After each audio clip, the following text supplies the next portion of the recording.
And breaking right now, President Trump just moments ago exclusively telling me over the phone that he has unilaterally canceled Steve Witkoff and Jared Kushner's trip to Pakistan to meet with the Iranians. The president says it's not worth his people making the 18-hour flight when he says we have all the cards. He also told me the Iranians can call by phone anytime they want. Our Matt Finn is live in Dubai right now with much more on this breaking new information that sort of changes everything that we thought was going to happen. Matt? Yeah, here we are again, Aisha. Our team just returned from Pakistan, where we were waiting for the second round of peace talks that never manifested. Our understanding was earlier in the week the vice president was ready and willing to fly to Pakistan, but the Iranian delegation was not ready to go at that point. Now today we were waiting for this second round of peace talks to maybe develop, because it was yesterday that White House Press Secretary Caroline Leavitt, on your show as you were anchoring, told Fox that Iran had asked to meet in person and that the White House was sending a delegation to Pakistan today, but it looks like that is not happening. Now, one thing the Pakistani Prime Minister's office is confirming, it says that the Foreign Minister Arachi did meet with the Iranian delegation today.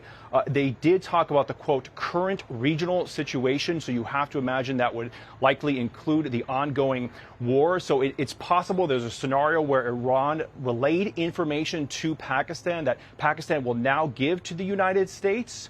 Our understanding was earlier this week the U.S. delegation was ready and willing to go to Pakistan. They were again today.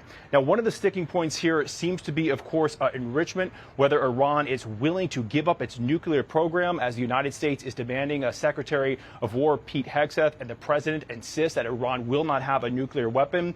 Another layer there is whether Iran will allow the United States to remove uranium, enriched uranium, from their country. Now, the Iran ambassador to India posted earlier today on the matter, negotiations can only lead to a proper outcome when our adversaries recognize our nation's right to the peaceful use of nuclear energy, kind of signaling there that Iran is going to fight for its nuclear program. Obviously, this is a developing situation. Aisha, you had an excellent chat with the president, confirming that the trip to the Middle East has been canceled, and we'll be tracking it throughout tonight. We'll keep you updated, Aisha. We will. Okay, Matt Finn live for us from Dubai. Matt, thank you very much for that live report. Well, let's now get to retired Navy Captain Brent Sadler. He is joining me now live in studio. Brent, we just spoke right before the show with this breaking news. The president saying over the phone to me that he's making this decision because he feels like an 18-hour flight, you know, sending his people there when he doesn't feel like they're going to accomplish much with the Iranians, when the Iranians can just call us here. What do you make of that? Well, I think it's the right move. It's again, this is a negotiation that we're still kind of going back and forth on. The Iranians, I think, are trying to recover some form of leverage. I mean, this note that they brought with them to Pakistan was more like a list of complaints than a serious, like, opening our next phase in a serious ceasefire negotiation, some solution. So clearly, the diplomacy, I think, has run its course again, and it's going to probably require, and I think the time is ripe for another round of more strong or forceful diplomacy using the military hammer, the military tools. And I think on the Straits, that's their strongest leverage still, unfortunately.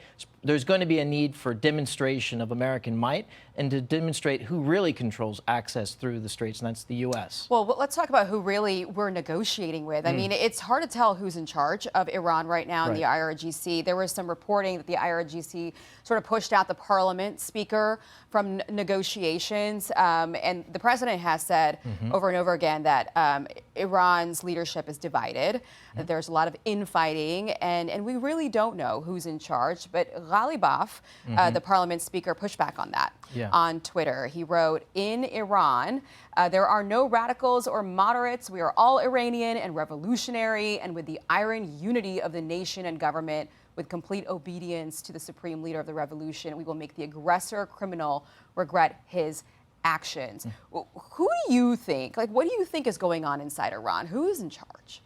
Well, that's a good question. I don't think it really should change or temper the approach the U.S. military is being put to use in the region. This is part of the design. When you want to try to provide an opportunity for the Iranian people to take back their country, there is going to be this fracture of the regime. And that regime, by the way, is probably less than 20% of the population. So when they talk about everyone's united, it's a fraction of the overall population that is fed up with this theocratic dictatorship and terror network that they've been living under for far too long. So we're moving these naval assets we have now into the Persian Gulf in the area. And now the Navy can go after these fast boats that have become a real big problem. Of course, the Iranian Navy is pretty much at the bottom of the sea, but we've got these fast boats that, you know, perhaps we could see them laying down more mines. There is the threat of that. This is the Secretary of War, Pete Hegseth, announcing it this week. Watch. Part of what the president is threatening is ensuring if there's attempts to recklessly and irresponsibly lay more mines, we're going to deal with that. It's a violation of the ceasefire. So transit is occurring, much more limited than anybody would like to see, and with more risk than people would like to see. But that's because Iran is doing irresponsible things with small, fast boats. So you're the expert at this, Brent. I mean, how is this going to work? Are we going to be able to patrol this very large Iranian coast? The short answer is yes, and we've had the capacities from day one to actually identify and go after those small boats. And for the viewers, look at the video that we've been putting out going after the narco-terrorist boats in the Caribbean. Venezuela. Think of those are the type of threats. They're not going to sink a tanker. They're not going to sink a container ship. They are a harassment.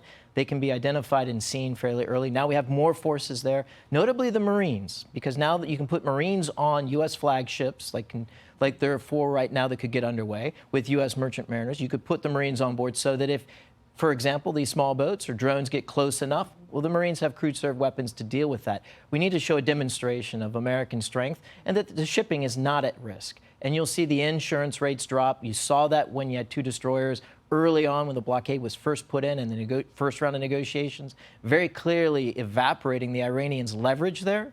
It's time for that being done again. So we've got the military might, and we've shown them what we can do and what we're capable of doing. But we're also showing them we can squeeze them economically. And some experts believe that this is actually perhaps the way that we're going to get them to cave. And State just put out that they are now targeting some Iran's oil network in China. Are we going to get them to cave by taking some of these measures, hitting them with more sanctions, going after their oil? I think so. I mean, this is the genius of the blockade. And that is, if it works, it applies economic pressure on the Iranian regime, and it forces more trade to the United States. It's long overdue that our allies and partners come and buy American energy instead of from very risky or hostile countries like Russia. So it works either way. Now, the Chinese are the ones that are the biggest and the disadvantage, and the Iranians are being pressured, I suspect, by Beijing, because Beijing is getting a large amount of its oil on sanctioned vessels, the Dark Fleet. And those ships going to fuel China's economy is a real, very large motivator for them to get the Iranians to capitulate. And so the blockade fuels that on top of the economic pressure directly to the Iranian regime. Okay, we'll keep watching it. It doesn't sound like we're going to see talks anytime soon. The president telling me over the phone, he told his people, you're not going to make that 18-hour flight to go there. We have all the cards. They can call us anytime they want, but you're not going to be making any more 18-hour flights to sit around talking about nothing. That's how he feels about it at this hour of the day. Brent Sadler, great to have you. Thank you. Have a great weekend. Great to see you. Be sure to like and subscribe for all the Fox News latest on YouTube and catch full shows streaming now on Fox One.